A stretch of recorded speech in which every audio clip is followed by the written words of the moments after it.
Vijayawada new GGH ఆసుపత్రిలో ఎవరైనా రోగి అనారోగ్యంతో చనిపోతే వారి బంధువులు ప్రత్యక్ష నరకం చూడాల్సిన పరిస్థితులు ఏర్పడుతున్నాయి.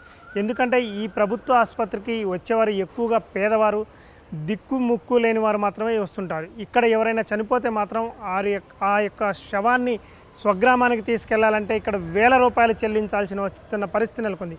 ప్రైవేట్ అంబులెన్స్లో తీసుకపోతే ఏ విధంగా డబ్బులు చెల్లించాలో అదేవిధంగా మహాప్రస్థానం అంటే ఉచితంగా ఏర్పాటు చేసిన మహాప్రస్థానం అంబులెన్స్లో ఆ మృతదేహాన్ని స్వగ్రామాలకు తీసుకెళ్లాలన్నా డబ్బులు చెల్లించాల్సిన పరిస్థితులు ఏర్పడుతున్నాయని మాత్రం బంధువులు ఇటు మృతదేహాన్ని తీసుకెళ్లే సమయంలో ఆవేదన వ్యక్తం చేస్తున్నారు. ఎందుకంటే గతంలో చాలాసార్లు గత నెలలో కూడా TV9 నిఘా ద్వారా ఇటు అంబులెన్స్ మహాప్రస్థానం అంబులెన్స్ దందాన్ని వార్తా కథనాలు ప్రసారం చేసినప్పుడు ఆ సమయంలో ఒక 10 రోజులు 20 రోజుల వరకు ఇటు మహాప్రస్థానం అంబులెన్స్ డ్రైవర్లు కానీ సిబ్బంది కానీ డబ్బులు తీసుకోకుండా ఉన్నారు. మళ్ళీ యథావిధిగా ఇటు మృతదేహాలు బంధువుల దగ్గర నుంచి మాత్రం డబ్బులు వసూలు చేస్తున్న పరిస్థితులు నెలకొన్నాయి. ఇటు మహాప్రస్థానం అంబులెన్స్ డ్రైవర్లే కాకుండా సిబ్బంది కాకుండా ఆ మృతదేహాన్ని ఇటు రూమ్ నుంచి అంటే ఆసుపత్రిలో రూమ్ నుంచి స్ట్రక్చర్ మీద ఇటు అంబులెన్స్ మహాప్రస్థానం అంబులెన్స్ దగ్గరకు తీసుకొచ్చే అటెండర్కి కూడా డబ్బులు ఇచ్చేయాల్సిన పరిస్థితి నెలకొన్నాయి. దాదాపు 200 నుంచి 300, 500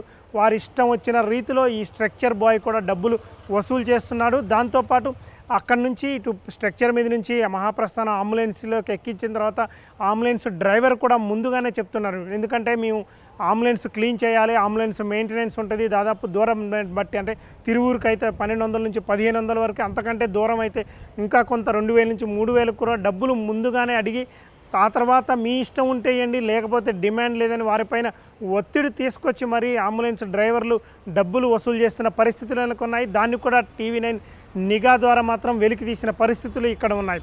మహాప్రస్థానం అంబులెన్స్ డ్రైవర్లే కాకుండా ఇక్కడ పనిచేస్తున్నటువంటి సిబ్బంది FNOలు MNOలు కూడా ఈ మృతదేహాల్ని తరలించే సమయంలో ఇటు మృతుల యొక్క బంధువుల దగ్గర డబ్బులు వసూలు చేస్తున్నారన్న ఆరోపణలు ఉన్నప్పటికీ ఇటు వైద్య శాఖ అధికారులు మాత్రం వారిపైన ఏ విధమైనటువంటి చర్యలు తీసుకోకపోవడం మాత్రం విస్మయం కలిగిస్తుంది. ఎందుకంటే ఇంత విచ్చలవిడిగా బహిరంగంగా డబ్బులు వసూలు చేస్తున్న వారు ఎందుకు ఊరుకుంటున్నారనే దానిపై ఆరోపణలు ఉన్నాయి.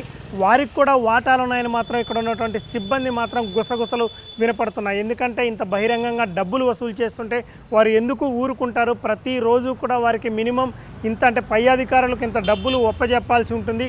దాని కారణంగానే మేము డబ్బులు తీసుకుంటామని మాత్రం కూడా ఇక్కడ ఉన్నటువంటి సిబ్బంది అంటున్న పరిస్థితి నెలకొన్నాయి. ఓవరాల్గా చూసుకుంటే జీజీహెచ్కు వచ్చే రోగులతో పాటు రోగుల యొక్క బంధువులు కూడా తీవ్ర నరకం అంటే ప్రత్యక్ష నరకం చూడాల్సిన పరిస్థితులు ఏర్పడుతున్నాయి. ఇక్కడ రోగులు ఎవరైనా ఆసుపత్రికి వస్తే స్ట్రక్చర్ మీద లోపలికి తీసుకెళ్ళడానికి FNOలు ఉండరు, MNOలు ఉండరు. పేరుకు మాత్రం దాదాపు 100 నుంచి 110 మంది డ్యూటీలో ఉంటారు. కానీ అక్కడికి స్ట్రక్చర్ మీద కానీ వీల్ చైర్ మీద కానీ ఆ రోగిని ఇటు వాహనం దగ్గర నుంచి లోపలికి తీసుకెళ్ళి రూమ్ వరకు డాక్టర్ వరకు తీసుకెళ్ళడానికి మాత్రం ఆ రోగి యొక్క సహాయకులు రోగి యొక్క బంధువులపై ఆధారపడి ఉంటుంది. వారు మాత్రమే స్ట్రక్చర్ని తీసుకురావాలా, రోగి యొక్క బంధువులు స్ట్రక్చర్ని తీసుకొచ్చి ఆ రోగిని కుర్చీలో కూర్చోబెట్టి ఆ నుంచి లోపలికి తీసుకెళ్లే బాధ్యత కూడా రోగి బంధువులే తీసుకుంటున్నారు. ఇక్కడ పనిచేస్తున్నటువంటి FNOలు కానీ MNOలు కానీ వీరందరూ ఎక్కడ పనిచేస్తున్నారని మాత్రం రోగి బంధువులు ఆరోపిస్తున్న పరిస్థితులు నెలకొన్నాయి.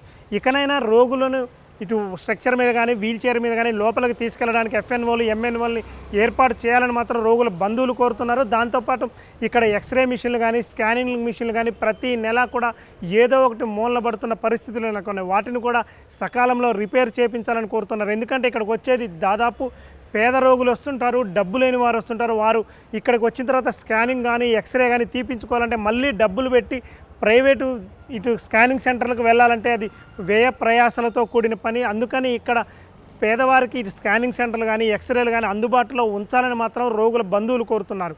ఇకనైనా న్యూ జీజే ఆసుపత్రి వైద్య శాఖ అధికారులు మాత్రం ఇక్కడ పనిచేస్తున్నటువంటి సిబ్బందిపై తగు చర్యలు తీసుకోవాలి. లేకపోతే మాత్రం ఇక్కడ పనిచేస్తున్న మహాప్రస్థాన అంబులెన్స్ డ్రైవర్లు కావచ్చు, FNOలు కావచ్చు, MNOలు కావచ్చు, ఇక్కడికి వచ్చే రోగులతో పాటు రోగుల బంధువుల దగ్గర మాత్రం విచ్చలవిడిగా డబ్బులు వసూలు చేస్తున్నారని మాత్రం వారు ఆరోపిస్తున్నారు. వీడియో జర్నలిస్ట్ శ్రీరామ్తో శ్రీధర్, TV9 విజయవాడ.